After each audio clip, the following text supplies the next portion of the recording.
The building ahead of us, the round building ahead of us, that's Orlando Stadium.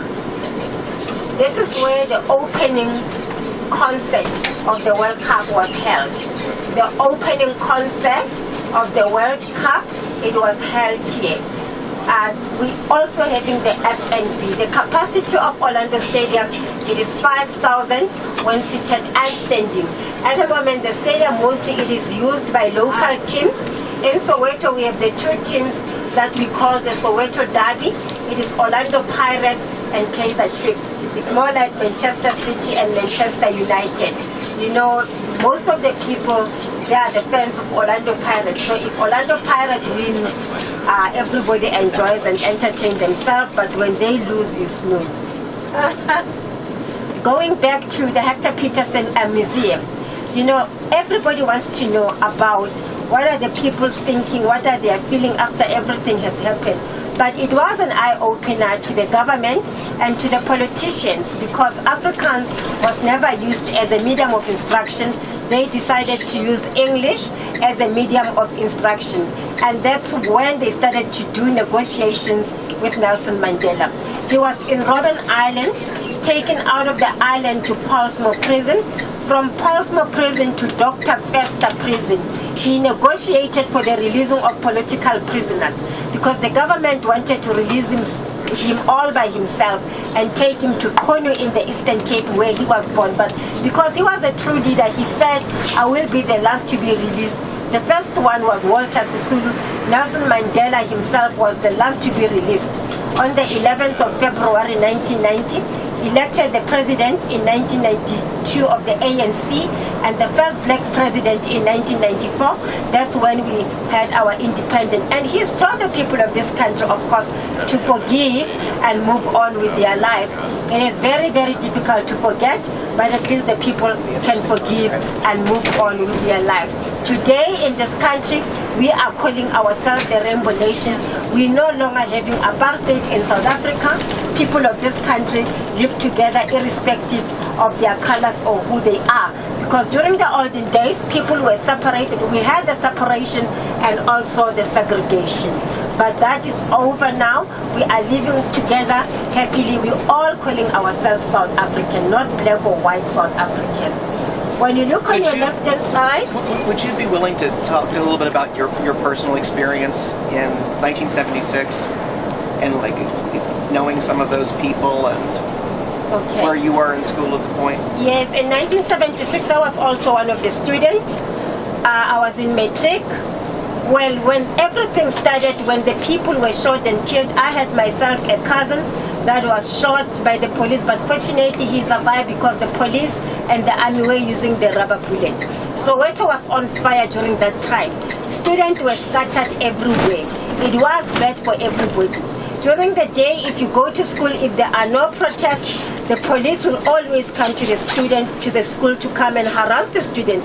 Some of the students were even shot and killed, you know, in the school trying to run away from the police. I remember one girl one day in my school, there was a girl that was shot and killed by the police, and my mother was so worried, thinking that because I was so inquisitive, it might be me that was shot and killed by the police. But fortunately, it was not me. It happened in our school.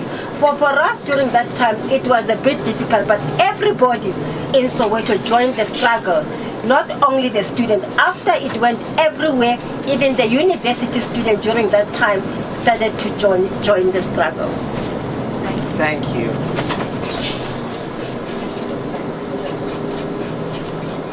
The area on your left-hand side, it used to be called colored area, because this is where the colored people used to live. You can see this main road divides Orlando East on your left-hand side for the black people, and on your left-hand side it was predominantly the colored people only. But we're no longer having that. The people at the other side can go to the other side, and this one coming from Orlando East, they can also go live at the other side. Everybody has a freedom of movement and a freedom of speech.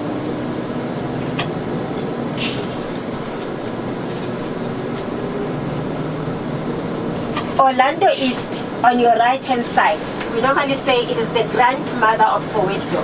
It is the second township to be built in Soweto. First, it's Meadowlands, where the African people were dumped when they were forcibly removed from Soweto Town, and also Orlando East. It is the only location in Soweto. Soweto has 39 locations. It is the only location that has more schools, more churches, and more than 10 traffic circles. And the yard here are a little bit bigger, because when it comes to the land issue in the township, people were given 13%, and in the northern suburb of Johannesburg it was 87%. That is why you see the houses in Soweto, they are too close to one another, with a small little toilet outside. So overcrowding in their houses, the toilet will be about 1 meter away from, or 500 meter away from the house. When it's raining, you needed to take an umbrella to use your bathroom outside. And living together as extended family, some of the people did not have bathrooms in their houses, so people were using basins. But eventually the people get used to it. Boys grew up knowing very well that their kitchen will be used as a bedroom. You know, if you have siblings, the girls will sleep in the dining room like we did at our house, and the parents will occupy the main bedroom, and the boys will always sleep in the kitchen. Boys sleeping in the kitchen because they are a little bit stronger, so they can be able to protect everybody, even the girls sleeping in the dining room. So it was very, very easy for us to sleep wherever we wanted. Even if we have extended family that will come, we'll all sleep together on the floor. It's either in the kitchen or in the dining room. Any questions?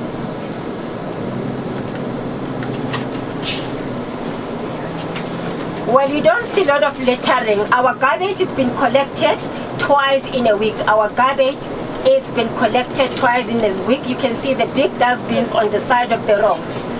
People do not litter. Of course, sometimes people take responsibility to look after their own houses and also their streets, because even if you go to the squatter camp, the informal, their houses are very, very, very clean. Very, very clean and well looked after.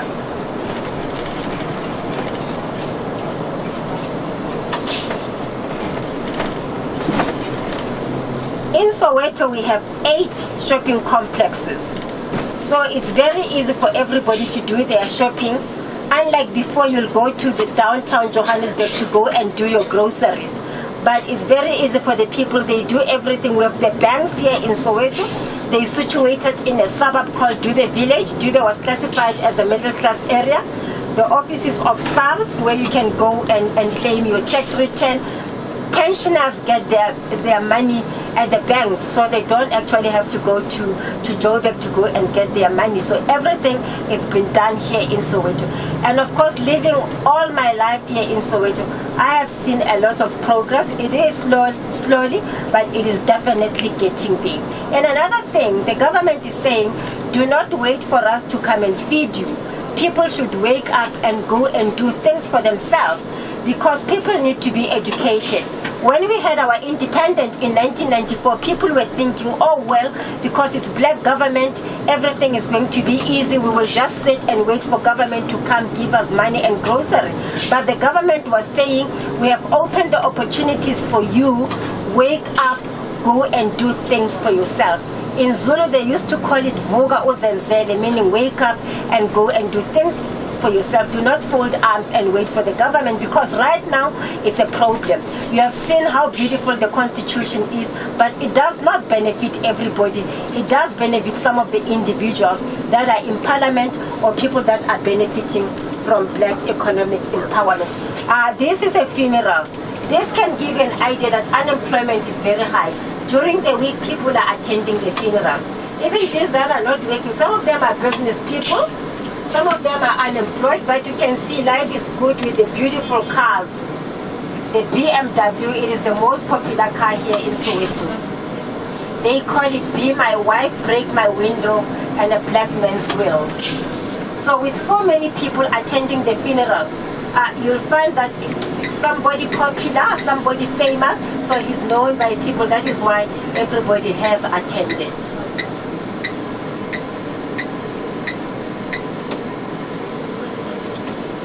What are they doing to try to increase job opportunities for young people when they graduate from high school? The young people were protesting the other day because in our budget speech, the Minister of Finance actually put aside 5 billion. So the 5 billion can go to private companies, so that when students graduated, because you cannot go and work without experience. Companies must employ them, give them an experience, and let them go to the mainstream. But the government withheld the money, and students were protesting about that. So that's what the government is supposed to do, give the money to private companies to say, when they graduate, you can just take them, do their intern, give them experience, then after experience, they can go to the mainstream, because they are saying 71% of graduates are not working. We're having 600,000 graduates in South Africa, 600,000 graduates that are unemployed. And that's from high school? It's university level. We're talking about graduates with degrees. They are unemployed, they are not working. So if you have just completed your grade 12 from high school, if your parents do not have money to take you through to colleges or university, you can maybe actually go and work at a supermarket as a teller, or maybe work at the bank as a teller. But to go and work in government, in private companies, you need degrees. So if you have a degree, they will always tell you about experience. You don't have experience, but you have a degree, you'll end up not working. So we have the party that is called the DA. That is the strongest opposition party to the ruling party. And the president of the party is a woman. She's a white woman, Helen Zille. She's the one who was protesting and saying, why is the COSATU? COSATU, what does COSATU mean?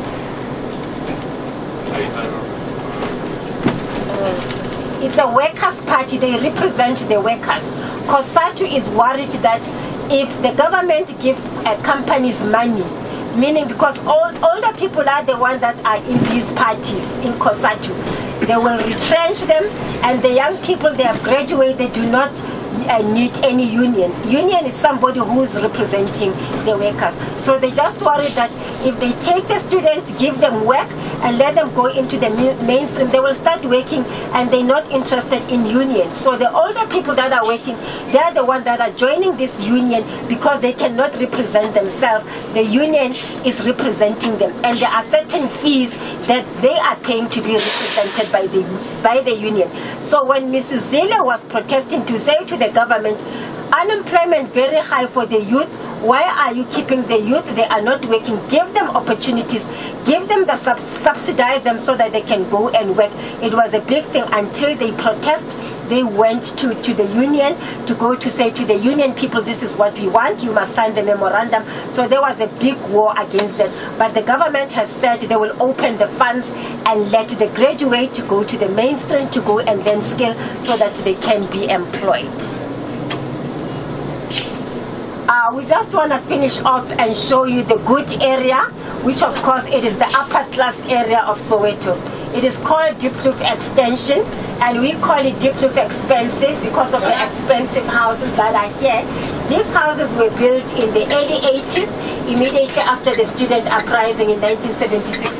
When you look on your left-hand side, there's a double-story house built with bricks on your left.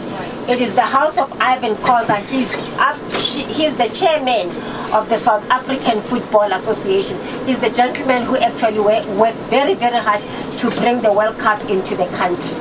The pink one, the owner was a lawyer by profession, and the brick one, the owner was a transformer.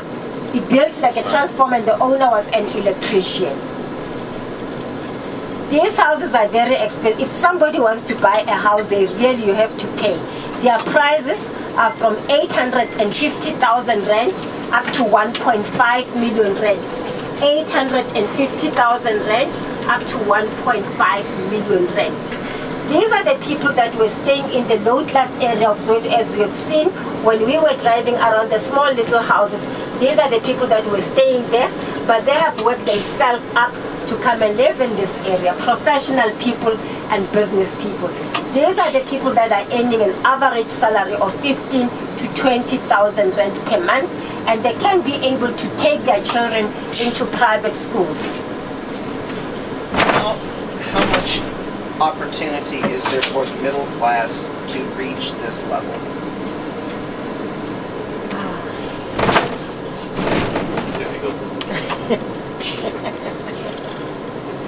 Well, some of them, it's up to them to make it for themselves.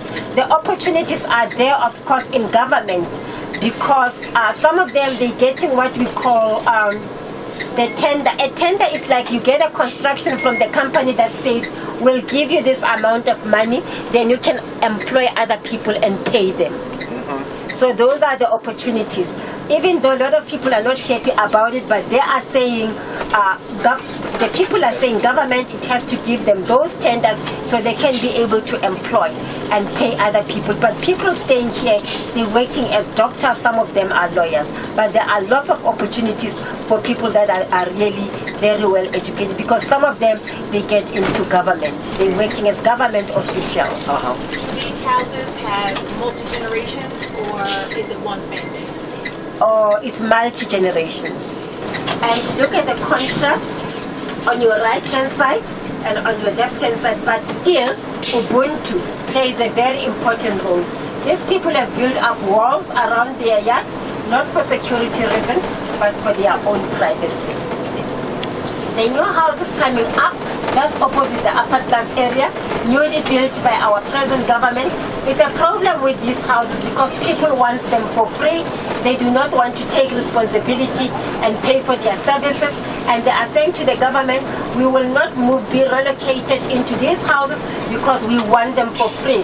It's a struggle. When you look on your left-hand side, this is how people are doing their laundry from outside and fetching their water.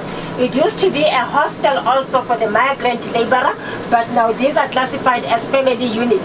So they have to demolish the old structure and relocate the people into the new one, but the new houses are definitely not for free. People have to pay. I should think the government must educate the people that there's nothing for free. You have to get a house and look after that house, because government cannot give you a house and still take responsibility to maintain that house. People must take responsibility and maintain their own houses, because when they are looking for the votes, when it's time to go to the election, they go to the people and promise them jobs and houses. And after the people have voted them in power, they forget about them and go to the union building. Another 5 years they will come and promise and promise. So people are really getting tired. They just want everything for free. For the houses that are built? Yes. Do the people have money for those houses? Some they do, some they don't. Yeah, it's a problem. Some they do, some they don't.